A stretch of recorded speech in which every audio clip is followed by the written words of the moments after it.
July 17, 2026, a drone crossed the Syrian border at low altitude. No radar signature, no warning. It hit a forward operating post in Jordan before the alert reached the command center. 3 American soldiers were killed. Dozens more were wounded. By the time the smoke cleared, the White House Situation Room was already being assembled.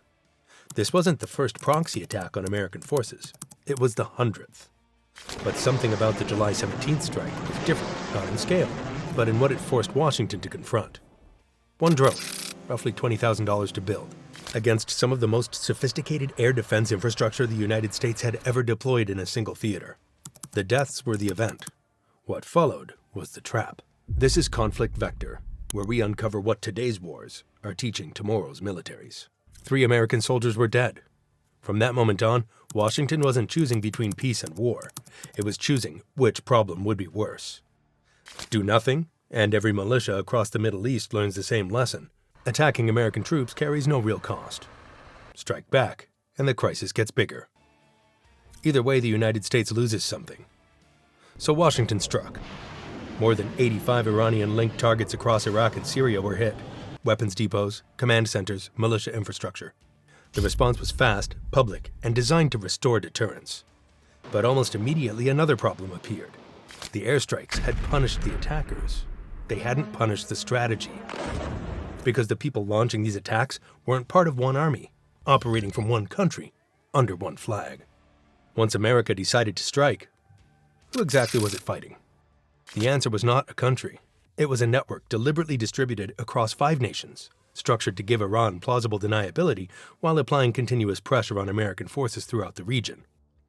Iraq, Syria, Yemen, Lebanon, Gaza. Each front operated under different command structures, different political cover, different weapons mixes. All of them Iranian-trained, Iranian-funded, and equipped with the same drone variants. None of them officially Tehran. Between the Gaza escalation and the July 17th strike, this network had conducted more than 150 attacks on American military positions across the Middle East. Each attack was attributable to a proxy. Each proxy could be denied by Iran. Each American response cost significantly more than the provocation it was answering. This wasn't improvised. It was doctrine, years in development, designed to distribute the cost of confrontation as widely as possible, while concentrating its strategic benefits in one place. The strikes at the proxies, the doctrine remained intact. And once Washington grasped the full geometry of what it was facing, the problem got harder. Even with the ability to strike everywhere, how do you stop attacks that cost almost nothing to launch? The Shahed drone costs approximately $20,000 to manufacture. That number is the foundation of Iran's entire theory of attrition. The SM-6 missile used to intercept an incoming drone costs $4.3 million. The Patriot PAC-3 MSE interceptor runs between $4 and $9 million per round. A THAAD interceptor costs $11 million. The naval vessels firing these weapons cost between $2 billion and $13 billion per hull. Iran does not need to sink a destroyer. It needs to launch enough drones at a high enough sustained tempo to force America to expend premium precision interceptors at a rate the defense industrial base was never designed to sustain. Every drone that forces a Patriot to launch is a $4 million deduction from a finite stockpile. Iran is not trying to win a battle. It's trying to win a spreadsheet. The cost-exchange ratio, roughly 1 to 200 in Iran's favor, means the attacking side profits from every engagement regardless of the physical outcome. The drone is destroyed. The mission succeeds anyway. This is not American weakness. It is warfare evolving at a deliberate, industrially grounded strategy designed to exploit the gap between how fast modern conflict consumes precision munitions and how slowly the defense industrial base replaces them. Which raised a question Washington had to answer directly. If defending against every attack is this expensive, why not simply leave?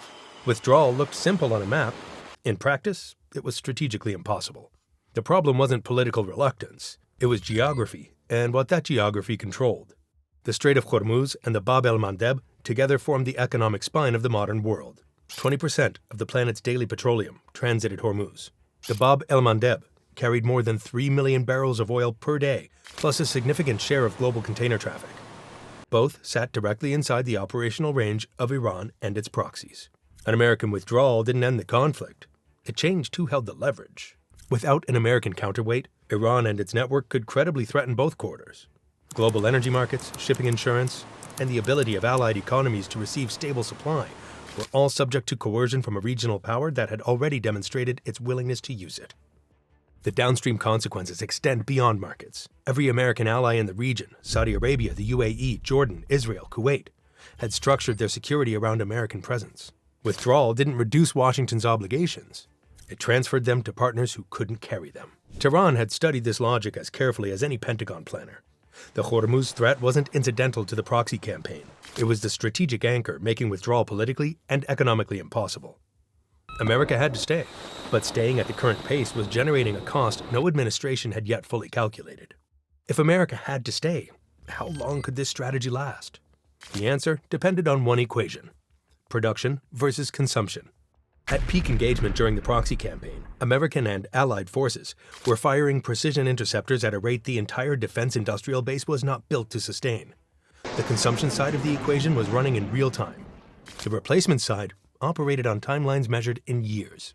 American precision stockpiles were already under pressure before the Jordan attack. 2 years of transfers to Ukraine had drawn reserves down to roughly 25% of desired levels.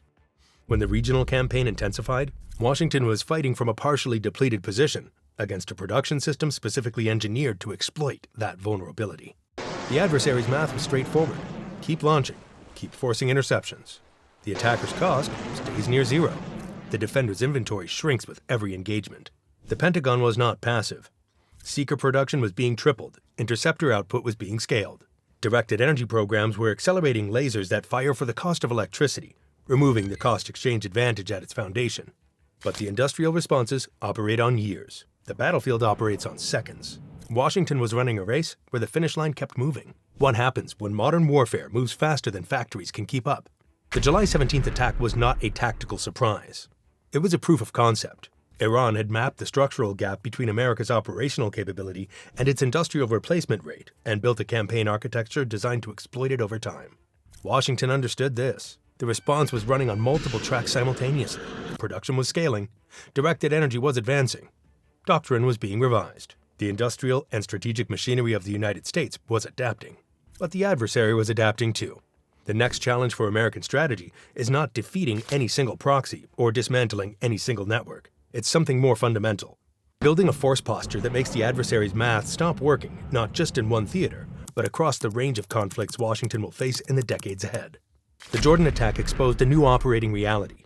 Modern wars may no longer be decided by who fields the most advanced weapons. They may be decided by who forces the other side into the most expensive decisions, and who can sustain that pressure longer. The $20,000 drone is not the weapon that changes warfare. It's the invoice that generates it.